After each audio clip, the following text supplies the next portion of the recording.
ಆರೋನನ ಮನೆಯವರು ಆತನ ಕೃಪೆಯು ಶಾಶ್ವತವೆಂದು ಹೇಳಲಿ. ಬುಧವಾರ 17 ಡಿಸೆಂಬರ್ 2025 ಇಸ್ವಿ. ಈ ದಿನದ ವಾಕ್ಯ ಧ್ಯಾನಕ್ಕಾಗಿ ನಾನು ಆರಿಸಿಕೊಂಡಂಥ ವೇದ ಭಾಗವು ನೆಹೆಮೀಯನು 8ನೇ ಅಧ್ಯಾಯದ 10ನೇ ವಚನದ ಒಂದು ಭಾಗ.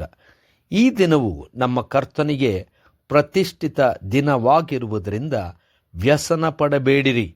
ಯೆಹೋವನ ಆನಂದವೇ ನಿಮ್ಮ ಆಶ್ರಯವಾಗಿದೆ ಅಂದನು ಎಂಬುವಂಥದ್ದೇ. ಕರ್ತನಲ್ಲಿ ಪ್ರೀತಿಯುಳ್ಳ ದೇವ ಜನರ ಶುಭೋದಯ. ದೇವರನ್ನು ಮೆಚ್ಚಿಸುತ್ತಿರುವಾಗ, ದೇವರನ್ನು ಮೆಚ್ಚಿಕೊಂಡಾಗ ಅದೇ ನಮಗೆ ಆಶ್ರಯವೂ ಬಲವೂ ಆಗುವುದು. ದೇವರ ನಾಮಕ್ಕೆ ಸ್ತೋತ್ರ ಉಂಟಾಗಲಿ.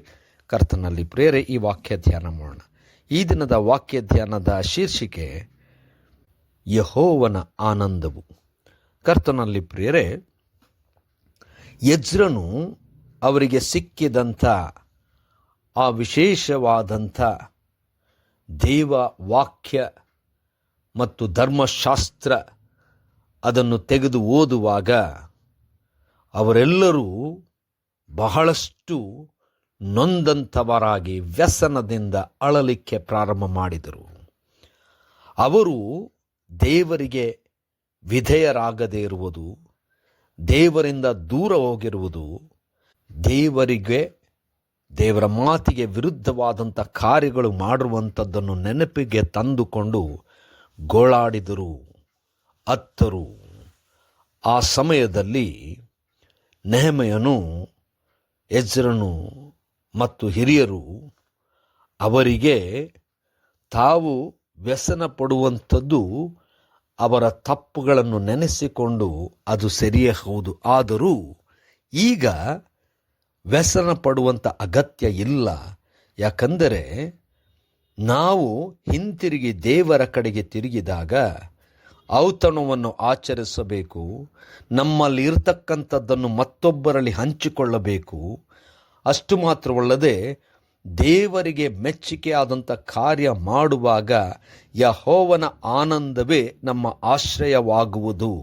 ಅಂದರೆ ದೇವರಿಗೆ ಮೆಚ್ಚುಗೆಯಾಗುವಂಥ ಕಾರ್ಯಗಳನ್ನು ಮಾಡುವಾಗ ಅದೇ ನಮಗೆ ಬಲವನ್ನು ತರುವಂಥದ್ದಾಗಿದೆ.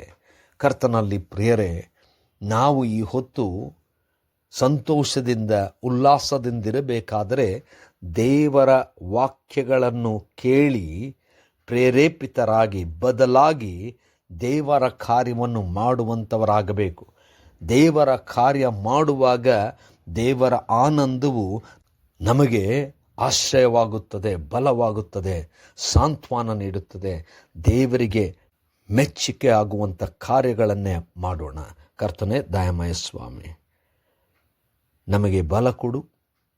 ನಿನ್ನ ಚಿತ್ತ ನೆರವೇರಿಸಲು ಬೇಕಾದಂಥ ಆತ್ಮೀಯ ಬಲವನ್ನು ಅನುಗ್ರಹಿಸಿಕೊಡು. ಯೇಸುವಿನ ನಾಮದಲ್ಲಿ ಪ್ರಾರ್ಥನೆ ಬೇಡಿದೆವು ತಂದೆಯೇ, ಆಮೆನ್.